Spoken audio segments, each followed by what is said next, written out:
आपल्या जीवनामध्ये देवापेक्षाही अधिक महत्व इतर कोणत्या वस्तूला, इतर कोणत्या माणसांना देऊ लागतो, तेव्हा याचाच अर्थ त्या माणसाने त्या वस्तूला किंवा त्या माणसाला प्रणाम करायला सुरुवात केलेली असते. मेरी प्रिय भाइयों और बहनों, यदि हम ईमानदारी से खुद के विषय में यह परख कर देखेंगे तो हमें यह समझ में आएगा, हम यदि ईमानदारी से खुद को परखेंगे तो हमें समझ में आएगा कि हालांकि हम अपने हाथ परमेश्वर के सामने जोड़ते हैं, हालांकि हम अपना सर परमेश्वर के सामने झुकाते हैं, हालांकि हम अपनी आंखें परमेश्वर को देखने के लिए बंद करते हैं, अपने घुटने हम प्रभु के सामने टेकते हैं, लेकिन फिर भी उस परमेश्वर के विषय में हमारे मन में, हमारे हृदय में जो स्थान होना चाहिए वह स्थान असल में नहीं है.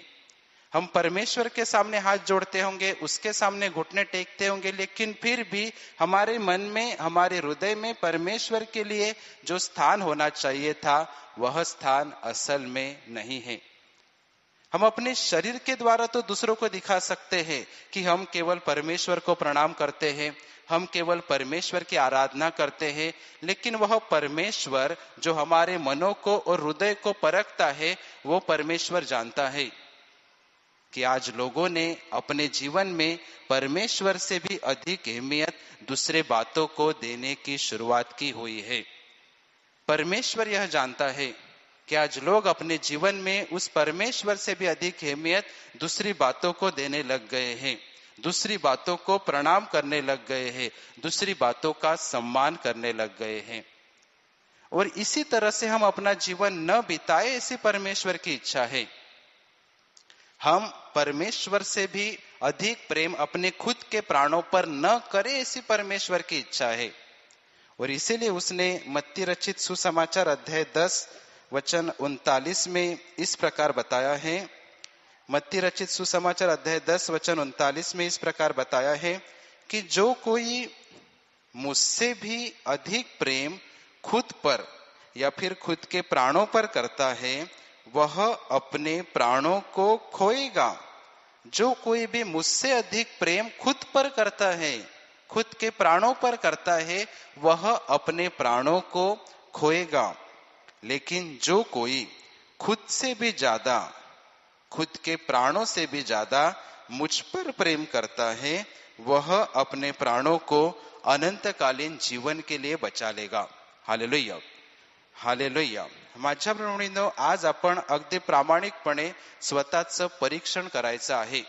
आज जरी आपण आपले हात त्या प्रभू समोर जोडत असलो, जरी आपण आपले गुडघे त्या प्रभू समोर टेकत असू, जरी आपण आपली मान देवासमोरच झुकवत असू असं आपल्याला वाटत असेल, तरी देखील आपल्या मनामध्ये, आपल्या हृदयामध्ये देवाचं जे स्थान असायला पाहिजे होतं ते स्थान खऱ्या अर्थाने नाही आहे.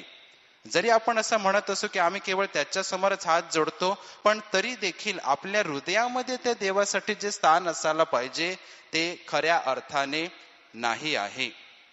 आपण आपल्या शरीराने दुसऱ्यांना तर दाखवू शकतो की आम्ही केवळ देवालाच प्रणाम करतो, आम्ही केवळ देवाचीच आराधना करतो, पण त्या देवाला ठाऊक आहे, देव जो आपलं मन आणि हृदय पारखतो त्या देवाला ठाऊक आहे की आज माणसाने देवापेक्षाही अधिक महत्व दुसऱ्या माणसांना द्यायला सुरुवात केलेली आहे.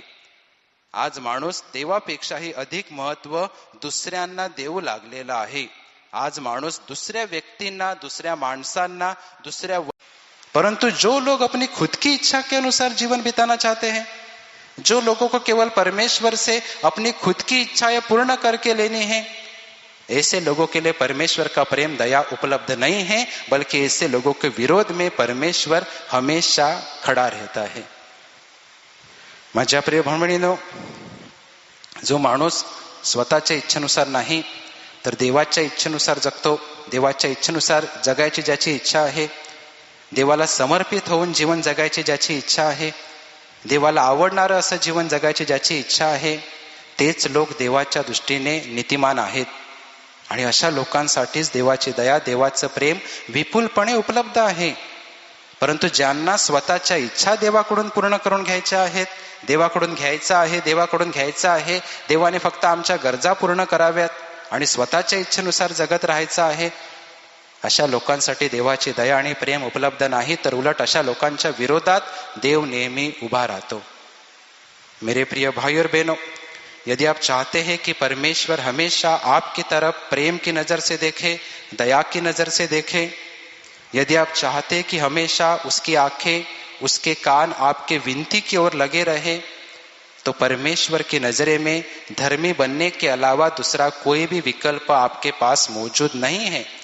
जर तुम्हाला असं वाटतं की देवाने नेहमी प्रेमाच्या नजरेने, दयेच्या नजरेने तुमच्याकडे पाहावं, देवाने नेहमी तुमची विनंती ऐकावी, असं जर तुम्हाला वाटतं, तर देवाच्या दृष्टीने नीतिमान बनण्याशिवाय दुसरा कोणताही पर्याय तुमच्याकडे उपलब्ध नाही.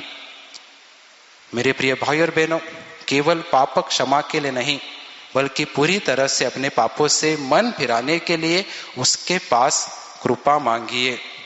उसकी इच्छा के प्रति, उसकी आज्ञा के प्रति समर्पित होकर जीवन बिताने के लिए उसके पास कृपा मांगिए.